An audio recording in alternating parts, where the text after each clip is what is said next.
અંકલેશ્વર રાજપીપળા ચોકડી નજીક થયેલ મર્ડરના આરોપીને સાથે રાખી પોલીસ દ્વારા રિકન્સ્ટ્રક્શન કરવામાં આવ્યું હતું।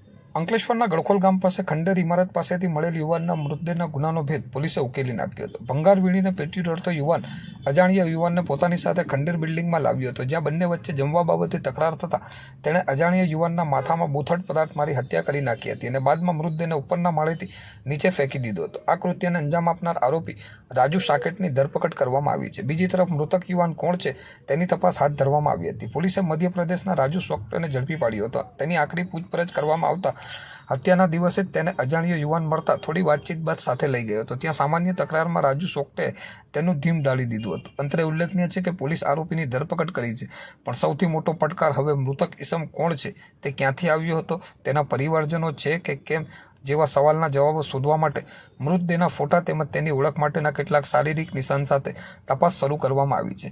શ્વાનોએ મૃતદેહને વિકૃત કરી નાખ્યો હતો। અંકલેશ્વર શહેર બી ડિવિઝન મર્ડરના ગુનાના આરોપીની ઓળખ બાદ અંકલેશ્વર શહેર બી ડિવિઝન પીઆઈ વી.કે. ભૂતિયા અને પોલીસ કાફલા સહિત આરોપીને ઘટના સ્થળે લઈ જઈ રિકન્સ્ટ્રક્શન કરવામાં આવ્યું હતું।